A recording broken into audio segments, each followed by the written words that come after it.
దళితుల రక్తపు కూటితో సృష్టించే సంపద మన రాష్ట్రానికి వద్దు. విద్యుత్ బిల్లుల పెంపు నిరసన పోరుబాట కార్యక్రమంలో మాజీ మంత్రి ముద్రగడ పద్మనాభం, ప్రతిపాడు నియోజకవర్గం YSR Congress party incharge Mudragada Giribabu దళితుల రక్తపు కూటితో సృష్టించే సంపద మన రాష్ట్రానికి వద్దని మాజీ మంత్రి ముద్రగడ పద్మనాభం, ప్రతిపాడు నియోజకవర్గం YSR Congress party incharge Mudragada గిరిబాబులు అన్నారు. మాజీ ముఖ్యమంత్రి వైఎస్ జగన్మోహన్ రెడ్డి పిలుపు మేరకు పెంచిన విద్యుత్ ఛార్జీలను తగ్గించాలంటూ శుక్రవారం మాజీ మంత్రి ముద్రగడ పద్మనాభం, ప్రతిపాడు నియోజకవర్గం YSR Congress party incharge Mudragada Giribabu ఆధ్వర్యంలో పోరుబాట కార్యక్రమాన్ని చేపట్టారు. ముందుగా ముద్రగడ ఇంటి వద్ద మాజీ ప్రధాని మన్మోహన్ సింగ్ చిత్రపటానికి పూలమాలలు వేసి ఘనంగా నివాళులు అర్పించారు. అనంతరం మండల కేంద్రమైన కిర్లంపూడి ముద్రగడ స్వగృహం నుండి ప్రతిపాడు విద్యుత్ సబ్స్టేషన్ కార్యాలయం వరకు భారీ మోటార్ సైకిళ్లు, కార్లపై ర్యాలీగా చేరుకొని ప్లకార్డ్స్, ఫ్లెక్సీలతో పోరుబాట కార్యక్రమాన్ని హోరెత్తించారు. ఎన్నికల సమయంలో విద్యుత్ బిల్లులను పెంచబోమని చంద్రబాబు బూటకపు మాటలు చెప్పి రాష్ట్ర ప్రజలను నిలువునా మోసం చేశాడని మండిపడ్డారు. పెంచిన విద్యుత్ ఛార్జీలను తక్షణమే తగ్గించాలని డిమాండ్ చేశారు. జగన్ సర్కార్ అమలు చేసిన మాదిరిగా ఎస్సీ, ఎస్టీలకు ఉచిత విద్యుత్ పథకాన్ని అమలు చేయాలంటూ విద్యుత్ అధికారులను డిమాండ్ చేశారు. పెండింగ్ బిల్లుల పేరుతో దళితుల ఇళ్లకు విద్యుత్ సరఫరా నిలిపేస్తే ఆందోళన ఉధృతం చేస్తామని హెచ్చరించారు. అనంతరం ప్రతిపాడులో ఉన్న అంబేద్కర్ విగ్రహానికి పూలమాలలు వేసి ఘనంగా నివాళులు అర్పించారు. ఈ కార్యక్రమంలో ప్రతిపాడు నియోజకవర్గం వైఎస్ఆర్ కాంగ్రెస్ పార్టీ నాయకులు సర్పంచ్ గూడాల విజయలక్ష్మి వెంకటరత్నం, ప్రతిపాడు ఎంపీపీ గొల్లా క్రాంతి సుధాకర్, జెడ్పీటీసీ బెహరా రాజేశ్వరి దొరబాబు, ఏలేశ్వరం మాజీ ZPTC Sigadam Venkateswararao, Annavaram Devasthanam trust board member Dale Chittibabu, Prathipadu market committee మాజీ వైస్ చైర్మన్ షేరు కృష్ణ, మాజీ డైరెక్టర్ గొల్లా జయశేఖర్, వైసీపీ నాయకులు బదిరెడ్డి గోవిందు, గొల్లపల్లి కాశీ, గుణగాల అప్పలరాజు, సామంతుల సూర్యకుమార్, జువ్వెన వీర్రాజు, సరమల్ల మధుబాబు, గొల్లు దివాణం, వాసిరెడ్డి భాస్కర్ బాబు, పులి మధు, వాసిరెడ్డి జమీలు, దేవర రాధాకృష్ణ, ఏడిద రెడ్డి నాయుడు, చెక్కపల్లి సత్యబాబు, దేవర రమేష్, డాక్టర్ అందే చిట్టికొండ, శెట్టి సత్యబాబు, ప్రతిపాడు, ఏలేశ్వరం, శంకవరం, రౌతులపూడి మండలాల నుండి అధిక సంఖ్యలో వైసీపీ నాయకులు, కార్యకర్తలు పాల్గొన్నారు.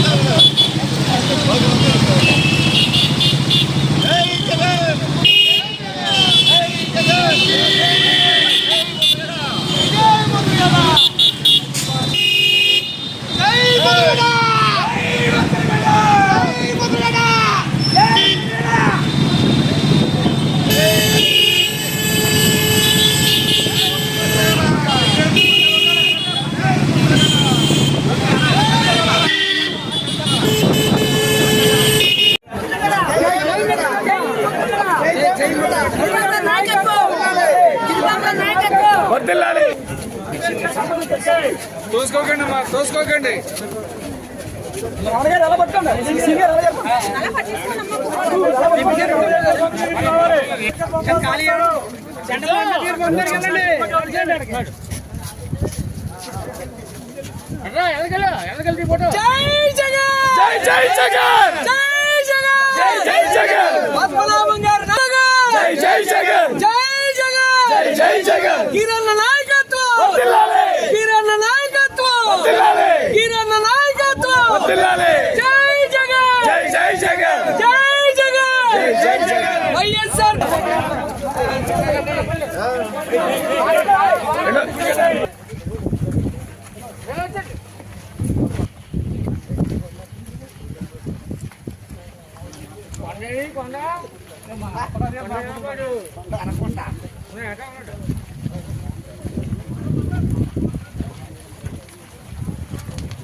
రైతు ఉత్పత్తిదారుల యొక్క ప్రెసిడెంట్లు కూడా ఆటోమేటిక్గా బిల్లులు కట్టని చెప్పని ఆఫీసు పరిస్థితి మా ఏరియా సంబంధంలో జరుగుతుంది.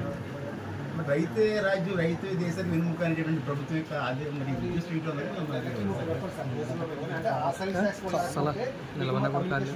ఎవరైనా వేసుకోవచ్చు. దానికోసం ఒక్క రూపాయి వెళ్తారు. మేము 6 వచ్చి 150 రూపాయలు, 6 ఒకసారి బిల్ ఇస్తే 150 రూపాయలు కట్టాల్సి.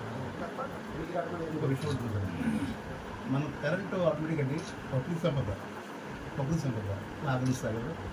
సీజన్ పాజిటివ్ మనకి వస్తుంది కరెంట్. అది సాగునప్పుడు మనం చేస్తామంటే ఇవి ఇది విజయవాడ ధర్మవరం పావులు నుంచి మనం కొనుక్కుంటున్నాం సార్, తీసుకుంటున్నాం. అది కాకుండా రైతు సోదరుల యొక్క పెన్షన్లు కూడా ఆటోమేటిక్గా బిల్లు కట్టలేదు అని ఆఫీసు పరిస్థితి మా ఏరియా సంబంధంలో జరుగుతున్నాయి. మరి రైతే రాజ్యం రైతే దేశాన్ని వెనుముక అనేటువంటి ప్రభుత్వం యొక్క అదే మరి విద్యుత్ స్ట్రీట్లో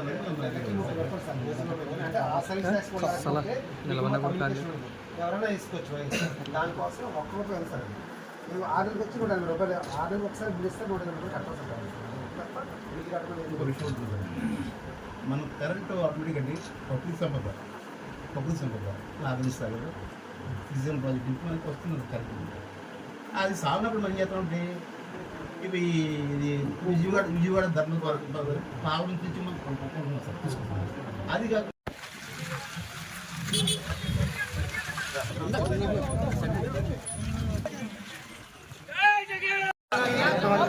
ఉక్కుపాదం ఊపి వారిని ఇబ్బందికి గురి చేస్తున్న సందర్భంలో మన జగన్మోహన్ రెడ్డి గారు మంచి పని కాదు, మీరు 13వ తారీఖున జాయింట్ కలెక్టర్ గారికి రిప్రజెంటేషన్ ఇమ్మన్నారు రైతు సమస్య మీద, ఈరోజు కరెంట్ సమస్య మీద ఈరోజు కరెంట్ డిపార్ట్మెంట్ ఇమ్మన్నారండి. అదే మూడవది పిల్లలకి స్కూల్ ఫీజులు రీఎంబర్స్మెంట్ గురించి వచ్చి నెల 3వ తారీఖుని అర్జీ ఇమ్మన్నారు. ఆ కార్యక్రమాలు చేపట్టామండి. మన బాధలు ముఖ్యమంత్రి గారు గ్రహించి వాటి మీద వాటి పరిష్కారం కోసం వారు ఈ విధమైన ధర్నా చేయమని చెప్పారు. సుమారు 16,000 కోట్ల రూపాయలు ఈ పేదవాళ్ళ మీద ఇతర మీద ఈ కరెంటు బిల్లు మరి ఎక్కువ వేస్తూ ఉన్నారు. అది తగ్గించమని చెప్పేసి వారి యొక్క డిమాండ్ ఇది. ఆ డిమాండ్కి తగ్గ చర్యలు తీసుకోమని చెప్పారు. వారి ముఖ్యమంత్రి గారు జగన్మోహన్ రెడ్డి గారు ఏవైతే చెప్పారో దాని మీద కూటమి ప్రభుత్వం తగు చర్యలు తీసుకోవాలని చెప్పేసి మనం అర్జీ ఏడీ గారు లేరండి, ఏఈ గారికి ఇవ్వడం జరిగింది. దీని మీద తొందరలో చర్యలు తీసుకోమన్నాం. అలాగే దళితులకి తాత తండ్రి పెట్టిన బకాయిలు ఈరోజు వసూలు చేయడం కోసం ఉక్కుపాదం మోపుతూ ఉన్నారు. అది కూడా తప్పు సుమా. తాత తండ్రి చేసిన అప్పులకి మీరు బాధ్యులు చేయడం మంచిది కాదు సుమా. అది మళ్ళీ మీరు ఫీజులు తీసేసి వాళ్ళు బాధ పెడితే మళ్ళీ మీ ఆఫీస్కి వచ్చే పరిస్థితి కలగజేయద్దని చెప్పేసి ఆ విషయం కూడా చెప్పడం జరిగిందండి. అయ్యా అందరూ సమిష్టిగా ఉండి మన జగన్మోహన్ రెడ్డి గారు చెప్పిన విధంగా ఆ ధర్నా కార్యక్రమాల్లో ఎప్పుడు ఏ కార్యక్రమం చేపట్టినా మనం పాలు పంచుకొని మన పేదవాళ్ళ యొక్క కష్టాల్లో పాలు పంచుకుంటారు వారు. మనం కూడా వారికి సహకారంగా ఉండాలని చెప్పి నేను కోరుకుంటున్నాను. ముందుగా ఇక్కడ విచ్చేసిన పెద్దలకి, ప్రజాప్రతినిధులకి, సోషల్ మీడియా బృందానికి, ప్రెస్కి అందరికీ నా హృదయపూర్వక కృతజ్ఞతలండి. మాజీ ముఖ్యమంత్రి వర్యులు వైఎస్ఆర్సీపీ అధినేత జగన్మోహన్ రెడ్డి గారి ఆదేశాల మేరకు ఈవేళ కరెంట్ ఛార్జీల మీద ఉద్యమం చేయమని పిలుపునిచ్చారు. ఆ విధంగానే మేము ఇక్కడికి వచ్చామండి.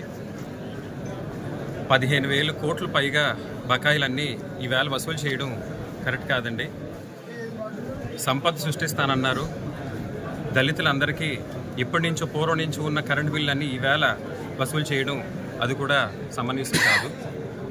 ఈ విధంగానే ముందుకు వెళ్తే మనం ఏసీలు, ఫ్యాన్లు, మంచాలు అన్నీ మర్చిపోయి పెరట్లో మడత మంచాలు వేసుకుని కిచెన్ కర్రలతో పడుకునే రోజులు తొందరలో ఉన్నాయని అందరూ గమనించాలి.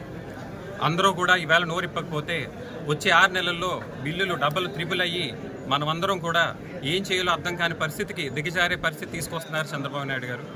సంపద సృష్టిస్తానన్నారు. దళితుల రక్తకూడితో ఈవేళ సంపద సృష్టి అనేది మాకు వద్దని మేము ఖచ్చితంగా తేల్చి చెప్తున్నామండి. దళితులకి ఏ విధమైన హెరాస్మెంట్ చేసినా, మీటర్లు కట్ చేసినా మేమందరం అక్కడే ఉండి వాళ్ళకి ఉద్యమం ఇస్తామని మరొకసారి దళితులందరికీ మేము హామీ ఇస్తున్నాము. ఈవేళ రైతులు ఎప్పటి నుంచో పెట్టుకున్న అప్లికేషన్స్ అన్నీ కూడా ఎక్కడ వాళ్ళు మూవ్ చేయకుండా వాళ్ళ మోటార్లు కానీ ట్రాన్స్ఫార్మర్ కానీ ఇవ్వకుండా ఆపారండి. ఎప్పటి నుంచో సంవత్సరం నుంచి ఉన్న అప్లికేషన్స్ అన్నీ కూడా పెండింగ్లో పెట్టారు. కారణాలు ఏమీ లేవు. ఎప్పటి నుంచో ఎందుకు ఆపేరు అనేది కూడా ఎవరికి క్లారిటీ లేదండి. అది కూడా వెంటనే తక్షణమే ప్రయారిటీ బేసిస్ మీద ఇమీడియట్గా రిలీజ్ చేయమని, వచ్చే కాలాన్ని దృష్టిలో పెట్టుకుని వాళ్ళ రైతుల సమస్యలు ఎదుర్కోకుండా ఇప్పటి నుంచే దృష్టి పెట్టమని కూడా మేము ఈగాని రిక్వెస్ట్ చేయడం జరిగిందండి. ఇంకొక విషయం, ఈవేళ మా కార్యకర్తలు మండపం నుంచి వస్తుండగా వాళ్ళ మీద చాలా దారుణంగా అటాక్ జరిగిందండి. ఇలాంటి అటాక్స్ ఏమైనా జరిగితే ప్రతి అటాక్ ఉంటుందని అందరూ సమన్వయంగా ఉండాలని కోరుకుంటున్నామండి. ప్రతి కార్యకర్తకి మరొకసారి హామీ ఇస్తున్నాం, మీకు ఎప్పుడు మేము మా కుటుంబం అంతా మీకు అండగా ఉంటుందండి. మా పైన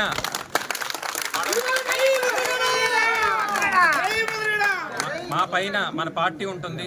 ఆ పైన భయం అంటే తెలియని నాయకుడు జగన్మోహన్ రెడ్డి గారు ఉన్నారు.